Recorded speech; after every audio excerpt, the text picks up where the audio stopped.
Kriminálne spisy opisujú násilné a sexuálne scény, preto nie sú vhodné pre poslucháčov mladších ako 18 rokov ani pre citlivé povahy.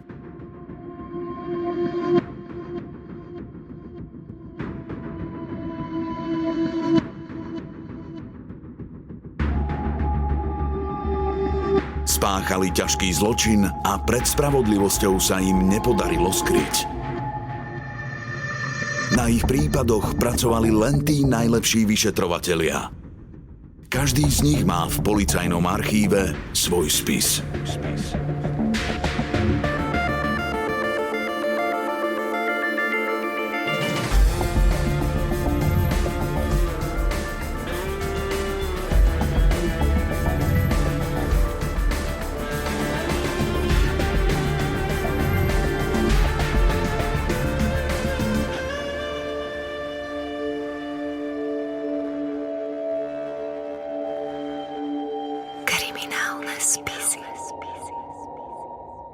Tichý zabijak. Leto sa chýli ku koncu. Dni sú pochmúrne a bratislavský vzduch nezvyklo chladný. V piatok 27. augusta 2010 stojí Ľubomír Harman na chodbe paneláka a meravo hľadí von oknom. Obyvatelia Devínskej Novej Vsi sa hmíria hore dolu ako mravce. Z práce a do práce, do obchodu, za láskou, za deťmi. Harmana čaká víkend, no čo na tom záleží? Nepracuje už celé 2 roky a doma nemá nikoho.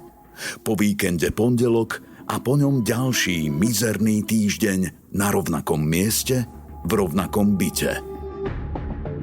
Po chodbe paneláka na ulici Pavla Horova 1 prechádza suseda Marta s vnúčkou.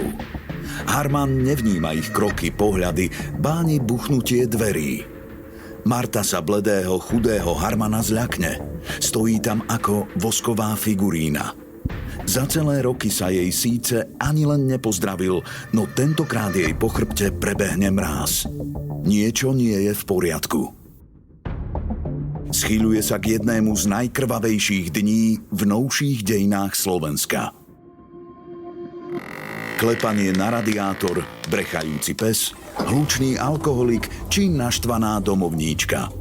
Život v bytovke je nám všetkým dôverne známy. Iný nie je ani panelák na ulici Pavla Horova 1. Susedia si kvôli tenkým stenám občas vypočujú všeličo. Domáce násilie, rannú nevoľnosť či vášnivý sex.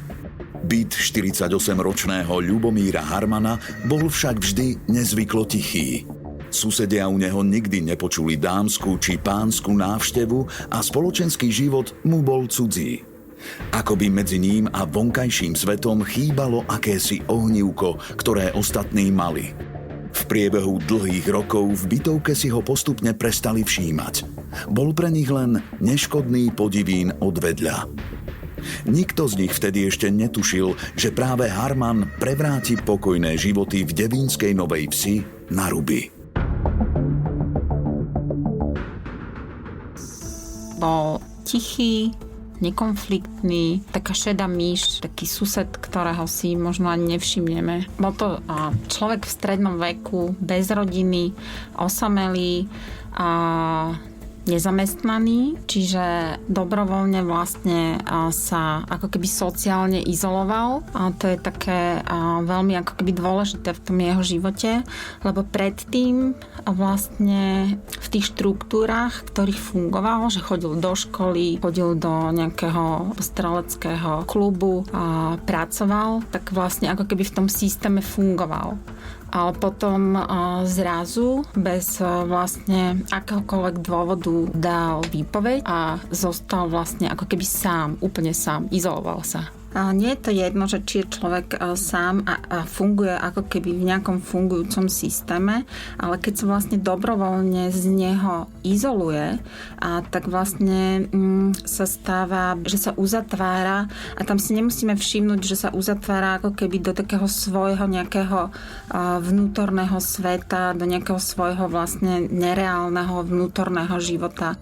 človek je tvor spoločenský, čiže pri najmenšom je to čudné. Neznamená to, že každý osamelý človek je potenciálne nejaké vraždiace monštrum, ale je čudné, že človek, ktorý je zdravý, nemá rodinu, nemá priateľov, nemá vlastne ako keby žiadne záujmy a ešte aj podá výpoveď bez dôvodu. Každý zo susedov skrýva za zatvorenými dverami čosi iné. U niekoho sú to len špinavé ponožky alebo nezaplatené účty. U niekoho čosi o mnoho horšie. V Harmanovom byte, len pár metrov od miest, kde pokojne spávali susedia Slezákovci, ležalo 9000 smrtiacich nábojov a arzenál strelných zbraní. 2 pištole Luger, malorážka, puška ideálna na športovú streľbu či odstrel škodnej a samopal vzor 58, upravený pre streľbu v samonabíjacom režime. Veľká útočná zbraň pripomína neslávne známy Kalašnikov, ktorý má na svedomí milióny životov, viac ako atómová bomba. Hrozivú silu samopalu vzor 58 pocítili aj väzni pri vzbure v Leopoldove. Streľba komanda útvaru rýchleho nasadenia vtedy bez problémov prestrelila 2 protiľahlé steny väzenskej cely a zastavila ju až 3. Takáto zbraň dokáže v radoch nepriateľa rozpútať peklo. Čo by však dokázala na pokojnom sídlisku medzi nič netušiacimi civilistami? Devínska Nová Ves je jedna z najpokojnejších častí Bratislavy. Od centra ju delí kus prírody a s približne 17 000 obyvateľmi má atmosféru pokojného malomesta. O vraždách tu nikto ani nechyroval a keď sa predsa len čosi násilné udialo, hovorilo sa o tom aj niekoľko mesiacov. Rodina Slezákovcov nebola výnimočná. Mala svoje slasti aj strasti, tak ako tisícky podobných rodín v devínskej Novej Vsi. Čo si ich ale predsa len odlišovalo? Slezákovci zvíťazili v krutej lotérii, ktorú si s nimi zahral život. Ich osud bol spečatený už pred rokmi, v momente, keď noha prvého z nich prekročila prah bytu číslo 8 na ulici Pavla Horova 1. Ich susedom sa stal nenápadný, mlkvý Ľubomír Harman. Slezákovci žili bohatým spoločenským životom. Návštevy sa u nich striedali jedna za druhou a niekedy popíjali kávičku aj na chodbe. Byt patril 68-ročnej Jozefe Slezákovej, ktorá v ňom bývala spolu so svojou 45-ročnou dcérou Máriou a 12-ročným vnukom Jožkom. Jeho otec Jozef žil inde, no syna často navštevoval. Podľa kamarátov to bol svojský, no dobrý chlap s veľkým srdcom. K Slezákovcom nosil nákupy či koláče, malému Jožkovi sa venoval a niekedy ho so sebou vzal na kofolu. 3. poschodie paneláka na ulici Pavla Horova 1 bolo ako oheň a voda. Na jednej strane bujarí Slezákovci, na strane druhej čudák Harman. Dlhé rozhovory a návštevy ho spoza tenkých stien jeho prázdneho bytu možno iritovali. Jeho pocity však nepoznáme. Nemal priateľov, ktorým by sa zdôveroval. Jediný vzťah, ktorý mu vydržal takmer celý život, bol vzťah k zbraniam. So zbraňou bol jedna ruka už v mladosti. Absolvoval lesnícku strednú školu v Liptovskom Hrádku a tak ako mnoho lesníkov stal sa aj poľovníkom. V rokoch 1981 až 83 si odkrútil vojenskú službu, no na dráhu vojaka z povolania sa nikdy nedal. Z priemerného žiaka vyrástol na priemerného zamestnanca. V januári 1990 sa stal členom streleckého klubu vojakov v zálohe 008 Fox v Bratislave, s ktorým sa zúčastnil mnohých súťaží, dokonca aj majstrovstiev Slovenska v roku 2009. Ani tu však nedosiahol najvyšší výkon, ale len druhú výkonnostnú triedu. Bol priemerným strelcom. Drávosť mu chýbala a životné úspechy akoby mu pretekali pomedzi prsty.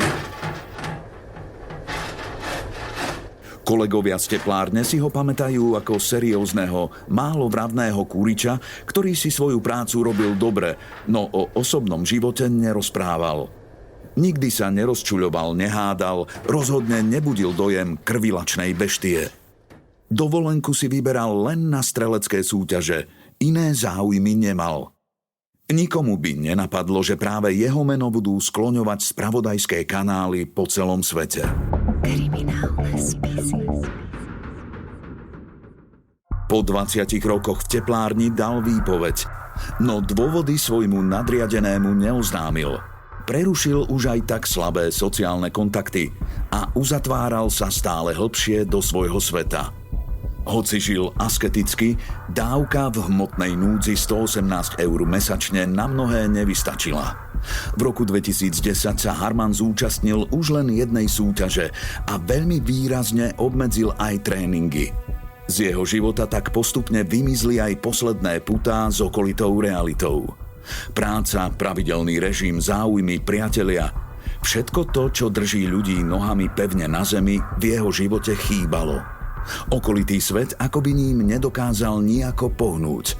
Harman však dokázal pohnúť ním. V auguste 2010 bol už celé 2 roky nezamestnaný. Ako trávil dlhé osamelé dni v malom byte, nevedno. Jedno je však isté. Na sklonku leta z neho vyšiel so zbraňou v ruke. Veľmi ťažko sa nám vlastne ako keby identifikuje, že čo prežíval a že či sa vlastne u ňoho treba spustila nejaká psychická choroba. Žil veľmi asketickým životom, pretože dostával nejakú veľmi nízku podporu a tým pádom už vlastne bol ako keby donútený prestať napríklad chodiť do toho klubu, chodiť na tie preteky a strieľať. Vlastne jediné, čo ho ako keby spájalo s tým ako keby v úvodzovkách normálnym sociálnym životom bol ten strelecký klub, ale na to už vlastne nemal ani peniaze. Čiže on sa ako keby odrezal, izoloval, môžeme to nazvať aj nejaký spôsob ako keby autoagresie, ale mohlo naozaj v ňom sa spustiť ako keby nejaká psychická choroba, ktorá nebola vlastne liečená tým, že nenavštevoval ani lekárov. V takýchto situáciách je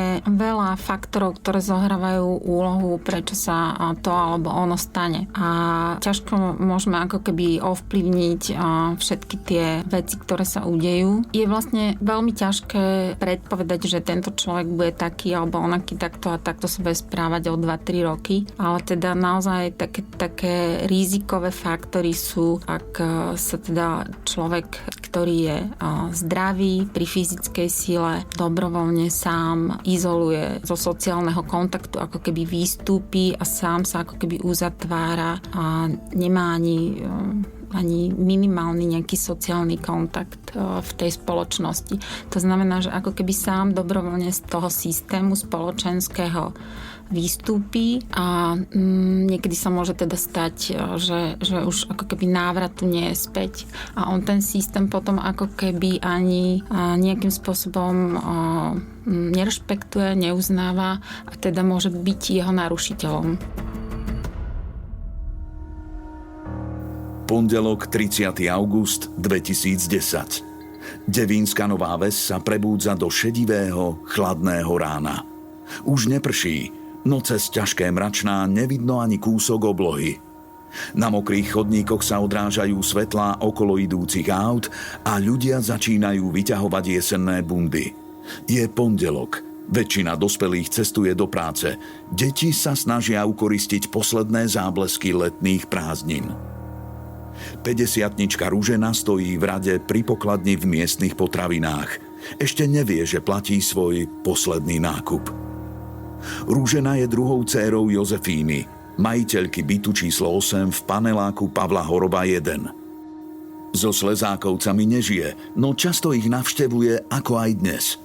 Je to však komplikovaná, problematická osoba. Matka Jozefína jej kávu síce uvarí, no dovnútra ju nepustí. Často preto vysedávajú na chodbe pred Harmanovým bytom alebo vonku na lavičkách. Stará pani Jozefína sa snaží konfliktnú dcéru Ruženu krotiť. Je to čierna ovca rodiny. V mieste svojho bydliska robila problémy už pred rokmi. Vyhrážala sa susedom, ničila schránky a okná.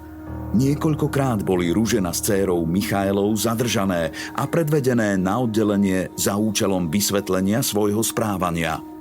Situácia zašla až tak ďaleko, že okolité domácnosti napísali o pomoc do relácie Lampáreň.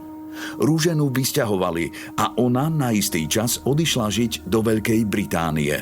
Na Slovensko sa vrátila s prázdnymi rukami. Pokiaľ sa v minulosti Harman dostal do konfliktu s niekým zo Slezákovcov, je možné, že to bola práve Ružena. Spolu s dcérou Michaelou niekedy fajčila na chodbe a dochádzalo k hádkam. Jeho susedkou však nebola. Ružena s nákupom vychádza z potravín a mierí na návštevu k Slezákovcom. Do nosa jej udrie svieži, dažďom prečistený vzduch. Nič nenasvedčuje tomu, že pokoj Devínskej Novej Vsi by malo niečo narušiť. Tento deň bude ale úplne iný ako všetky ostatné. Zatiaľ o tom vie len jeden muž. Ten štýl susedov, ktorí vlastne žili úplne iným spôsobom ako on. On ako uzavretý, tichý sused mal za susedov vlastne rodinu, ktorá bola veľmi spoločenská. Celý ten život sa vlastne ich odohrával na chodbe. Pravdepodobne všetci vedeli, čo varia, čo riešia, aké majú emócie. Naozaj to mohlo tohto suseda nejakým spôsobom na nejakej úrovni iritovať a vlastne on išiel vyriešiť tú situáciu. Ľubomír Harman si vo svojom byte na 3. poschodí oblieka modré džínsy a tmavé tričko. Je mlkvý, zadumaný. Už sa však rozhodol. Nekoná v afekte. Obúva si topánky, oblieka džínsovú bundu, aby mu nebola zima. Cez rameno si prehodí koženú tašku plnú streliva a na uši si nasadí veľké modré slúchadlá, aby sa chránil pred hlukom. Alebo možno preto, aby nepočul krik ľudí, ktorých sa chystá zabiť. Stojí pred dverami, ruka na kľučke. V dlani cíti chlad útočnej pušky vzor 58.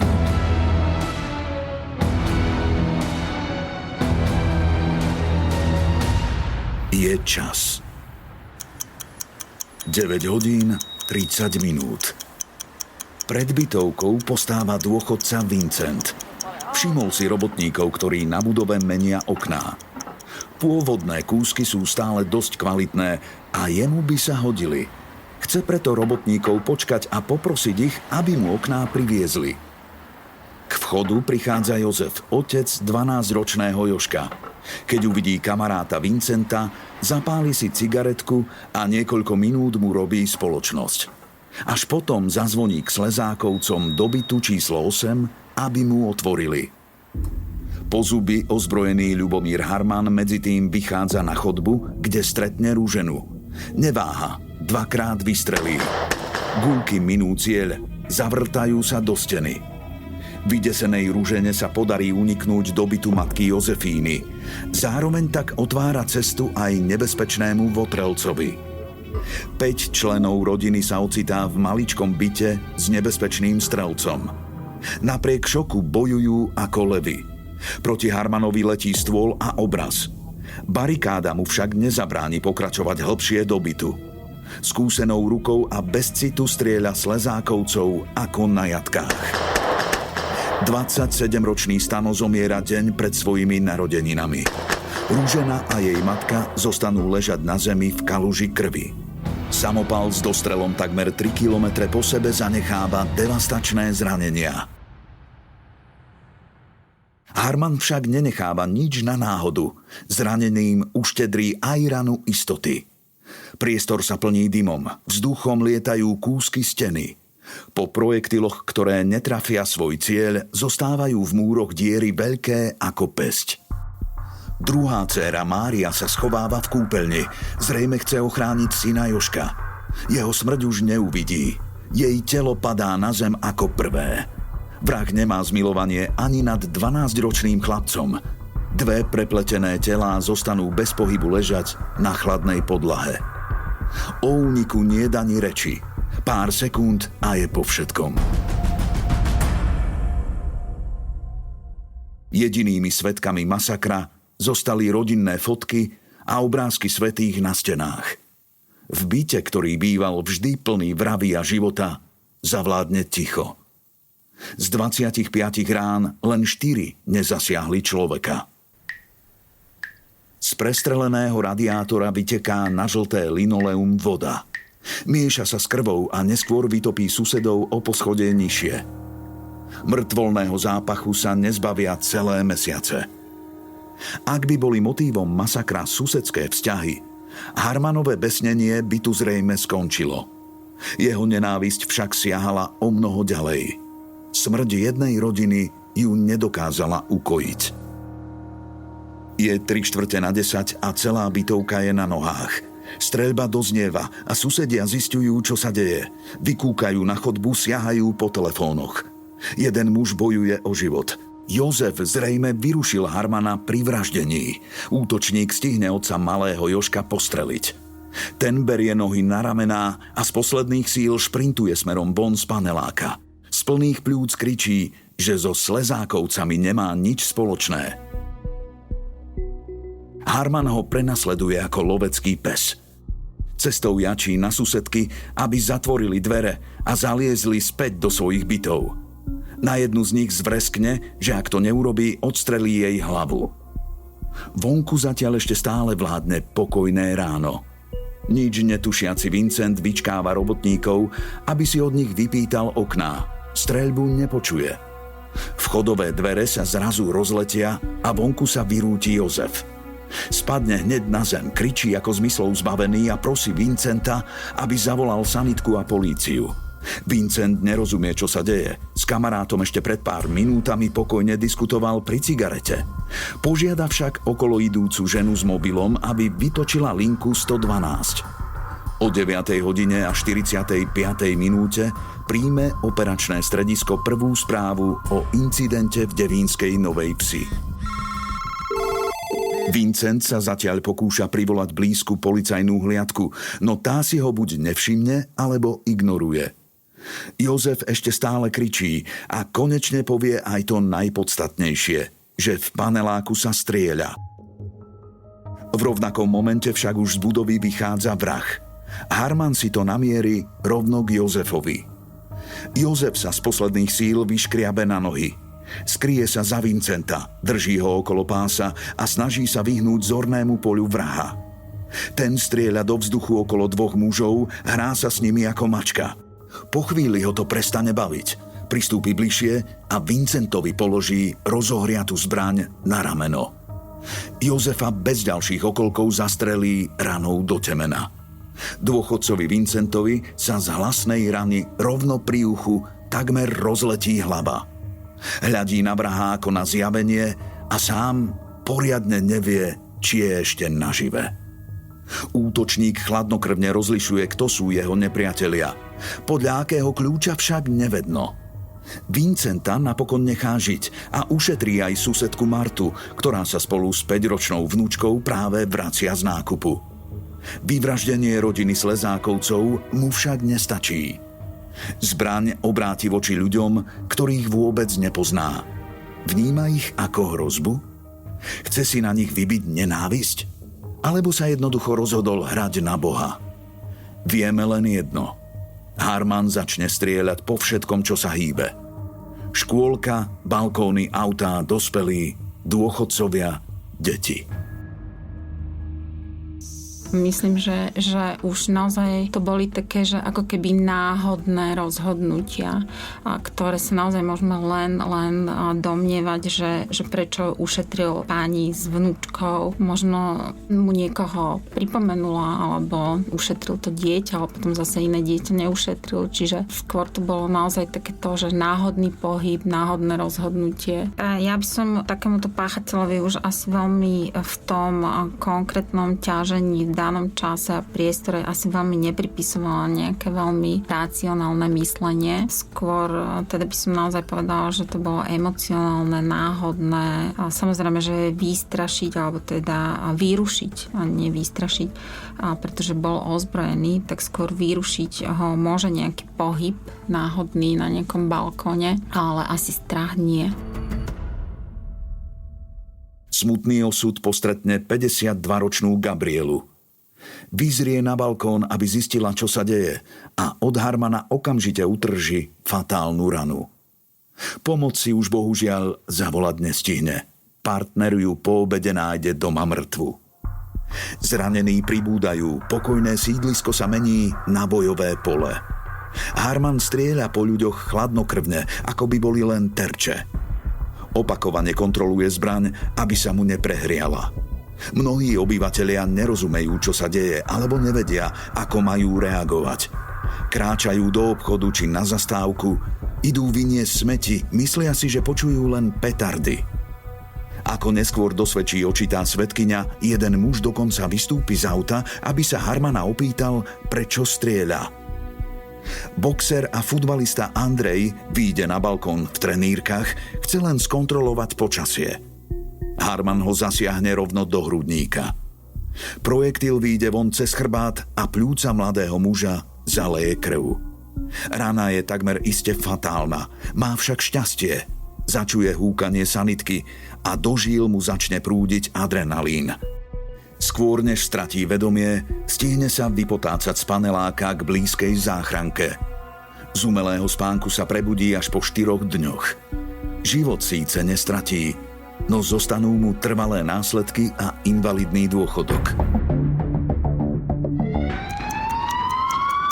7 minút po prvom výstrele a 2 minúty po prvom telefonáte na tiesňovú linku dorazí policajná hliadka. O ďalšie 2 minúty ju nasleduje ďalšia. Podobný incident nemá v dejinách Slovenska obdoby. Bežní policajti na takúto situáciu nie sú trénovaní. Linka 112 je navyše zahltená desiatkami hovorov, ktoré si protirečia. Situácia na sídlisku je chaotická. Niektorí tvrdia, že útočníkov je viac, iní zase, že streľba prichádza z odlišného miesta. Policajti preventívne uzatvoria celú mestskú časť a kontrolujú autá. Iní sú však rovno na mieste činu. Príslušníci, ktorí bežne riešia len drobné potýčky, zrazu čelia po zuby ozbrojenému nepriateľovi v otvorenom priestranstve. K dispozícii majú navyše len pištole. Medzi zasahujúcimi príslušníkmi je aj mladý, svedomitý kapitán Karol. Hneď po príchode na miesto činu počuje streľbu a rinčanie skla. Keď zbadá na chodníku ležať Jozefa s rozstrelenou hlavou, je mu hneď jasné, že treba čo najskôr zasiahnuť. Útočníka musí za každú cenu zneškodniť. Nasadzuje vlastný život. Krúži, s pištoľou v ruke sa snaží k nebezpečnému strelcovi priblížiť. Harman je však rýchlejší. Jedinou ranou zasiahne odvážneho kapitána rovno do tváre. Strela vnikne cez peru do jeho hlavy a vyletí po príuchu von. Všade je krv, no Karol bolesť necíti. Skôr než sa ponorí do tmy, myslí len na jedno, či sa ešte niekedy zvíta so svojím malým synčekom. Tento príbeh má nečakane šťastný koniec. Kapitánovi osud praje a neuveriteľnú ranu do hlavy prežije bez vážnych následkov. 10 hodín a 10 minút. Do devínskej Novej Vsi prichádzajú z Malaciek kukláči, ktorí majú tréning aj výzbroj na to, aby s masovým vrahom poriadne zatočili. Harman konečne stráca dých. Na slabších a neozbrojených si trúfol ľahko, proti zásahovej jednotke však nemá šancu. Kukláči ho v priebehu 6 minút obklúčia a zaženú k stene jednej z budov. Harman sa nevzdáva, no síl mu pomaly ubúda. Od jedného z mužov utrží fatálnu strelu do hrudníka. Iróniou osudu projektil vyletí práve zo samopalu vzor 58. Na smrť si však Harman nepočká. Otočí proti sebe vlastnú zbraň a po 36 minútach besnenia sa rozhodne ukončiť svoj život sám. Zomiera v mláke krvi krátko po 10:45 ráno. Jeho telo zostane nehybne ležať v kúte. Je schúlené, už z neho nejde strach. Z miesta činu ho odvážajú v modrom vreci rovnakom ako obete. Devínska Nová Ves si ale ešte počas celého dňa nevydýchne. Od polície a médií prichádzajú zmätočné informácie. Nie je jasné, či je bezpečné výjsť von. Útočník po sebe zanecháva 7 mŕtvych a ďalších minimálne 15 zranených. Masaker sa zapíše do histórie ako jedna z najkrvavejších udalostí v dejinách Slovenska. Zlo sa však šíri ďalej. Som za to, aby bol Ľubomír Harman vyhlásený za štátneho hrdinu. Vôbec sa nečudujem, že mu pre tú čvargu rúpli nervy. Bol to učiteľ, naučil pár nevychovaných ľudí slušnému správaniu. Aj takto vyzerali dobové reakcie na streľbu v devínskej Novej Vsi. Krátko po streľbe niekto na mieste činu nastriekal Harman hrdina. A pán Harman, ďakujeme, občania devínskej Novej Vsi. Prvé správy o masakri mylne informovali, že Harman vyvraždil rómsku rodinu. To však nie je pravda. Jediným Rómom spomedzi všetkých obetí bol len Jozef a nezaslúžil si zomrieť o nič viac ako ostatní. Slovenskom sa však prehnala vlna rasizmu a obviňovania obetí. Niektoré médiá vykreslili Harmana ako bezmocného chudáka, ktorého susedia šikanovali a jemu jednoducho len praskli nervy. Veľká časť verejnosti tomuto názoru drukovala. Medzi extrémistami sa z vraha stal hrdina.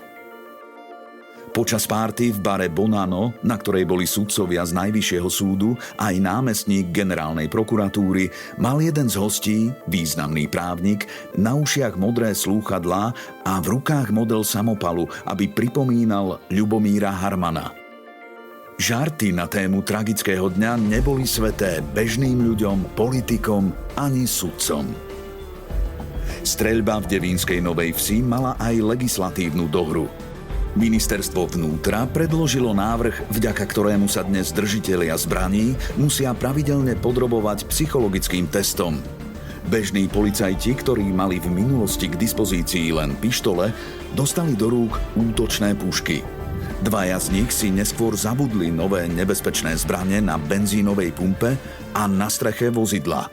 Taká ozbrojená policajná jednotka je fajn, ak samozrejme prejdú všetci psychotestami, čo je dnes už ako keby normálny štandard, ale ďalšia vec je použitie vlastne samotných tých zbraní v akcii. Jedna vec je nastrieľať na strelnici nejaké technické zručnosti, ale ďalšia vec je, keď som priamo v teréne a je tam plno civilistov a vlastne naučiť sa ako keby reagovať v tých vyhrotených kritických situáciách. A na to treba naozaj tréning. Na jednej strane necvičený policajt, ozbrojený, môže pôsobiť komicky, zároveň ale to vzbudzuje veľkú nedôveru vlastne tej spoločnosti, čiže tam sa potom vlastne ani tie obete nevedia spoľahnúť ako keby ani v tých konkrétnych situáciách, ani v ďalších budúcich. Čiže naozaj toto je ako keby veľmi veľká slabina nášho systému. Ten systém je funkčný, pokiaľ sa dodržiava. A každý systém, a každý zákon, každé nariadenie, všetko sa dá v podstate nejakým spôsobom obísť. Keď tu máme kopec ľudí, ktorí v pohode sfalšujú nejaké diplomové práce, tak asi aj takýto papier sa dá sfalšovať v konečnom dôsledku. Čo sa v ten osudný deň 30. augusta odohrávalo v hlave vraha, sa už nikdy nedozvieme. Rozbor jeho krvi zistil 0,14 promile acetónu a v moči sa našlo 0,85 promile alkoholu. Ide však o hraničné, takmer bezvýznamné hodnoty, ktoré nenaznačujú, že Harman bol opitý či nafetovaný. Jeho rozlišovacie schopnosti neboli narušené a svoje skutky spáchal pri plnom vedomí. Harmanové obete boli rôzneho etnika, veku, žili veľmi rôzne životy. Vrah si skutočný motív zobral do hrobu a o jeho psychickom stave sa môžeme len dohadovať. Avšak uzavretosť, citový chlad a nezáujem o vzťahy napovedá, že mohol trpieť schizoidnou poruchou osobnosti. To však samo o sebe z človeka násilníka nespraví. Či už medzi ním a rodinou odvedľa existovali hlbšie konflikty alebo nie, jedno je isté. Mnohí Slováci majú hádky so susedmi. Každý by však radšej býval vedľa hlučnej rodinky, než vedľa tichého vraha, ktorý môže kedykoľvek zaklopať na dvere.